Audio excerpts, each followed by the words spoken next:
നമ്മുടെ പാർട്ടിയുടെ സമ്മേളനം തീരുമാനിച്ച് നമ്മൾ ഇന്ന് പൊതുസമ്മേളനം തീരുമാനിച്ചത് വൈകിട്ട് 6 മണിക്കാണ്.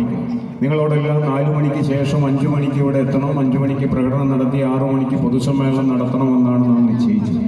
എന്നാൽ ഇന്നലെ നമ്മുടെ സമ്മേളനം നടന്നുകൊണ്ടിരിക്കെ പെട്ടെന്നാണ് 4 മണിക്ക് വലിയ മഴ പെയ്തത്. അത് 2-2.5 മണിക്കൂർ നീണ്ടുന്നുണ്ട്. അതുകൊണ്ടാണ് ഞങ്ങൾ അവിടെ LC അംഗങ്ങൾ ഇരുന്ന് ആലോചിച്ചത്, നാളെയും ഇതേ സ്ഥിതിയാണെങ്കിൽ എന്ത് ചെയ്യും. വളരെ ആശങ്ക ഉണ്ടായിരുന്നു. ഒരുപാട് പണം ചെലവാക്കിയിട്ടുണ്ട്, സഖാക്കളുടെ അധ്വാനമുണ്ട്, യോഗങ്ങൾ നടത്തിയിട്ടുണ്ട്, ആളുകൾ ആവേശത്തിലാണ്. എന്ത് ചെയ്യും, സമ്മേളനം മാറ്റിവെക്കണമോ എന്നാലോചിച്ചപ്പോഴാണ് ഒട്ടേറെ സഖാക്കൾ പറഞ്ഞു നമുക്ക് നേരത്തെ നടത്താം, 2 മണിക്ക് നടത്താം. അത് ഈ പാർട്ടിയുടെ ഒരു ആത്മവിശ്വാസം. ആ ആത്മവിശ്വാസം എന്ന് പറയുന്നത് നിങ്ങൾ ഇന്ന് നൽകിയിട്ടുള്ള കരുത്താണ്. 2 മണിക്ക് വരണം എന്ന് പറഞ്ഞാൽ 2 മണിക്ക് വരും, 1 മണിക്ക് വരണം എന്ന് പറഞ്ഞാൽ 1 മണിക്ക് വരും. ഞങ്ങൾക്ക് തണൽ തരണം എന്ന് പറഞ്ഞാൽ തണൽ തരും, താങ്ങണം എന്ന് പറഞ്ഞാൽ താങ്ങും. അങ്ങനെ ഈ പ്രസ്ഥാനത്തിന് നെഞ്ചോട് ചേർത്തിട്ടുള്ള ഈ നാട്ടിലെ ഈ മനുഷ്യരാണ് ഈ പ്രസ്ഥാനം.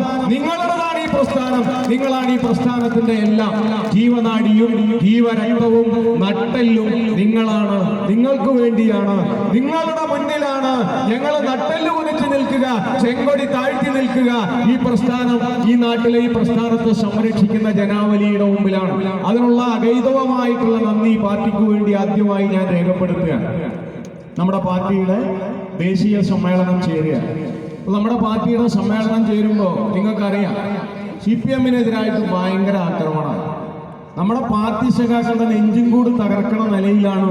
ചാനൽ തുറന്നാൽ അതിൽ ആക്രമണം, പത്രങ്ങൾ എടുത്താൽ അതിൽ ആക്രമണം, മുഖ്യമന്ത്രിക്കെതിരായിട്ട് ആക്രമണം. തെരഞ്ഞെടുപ്പിലാണെങ്കിൽ നമ്മൾ തോറ്റു.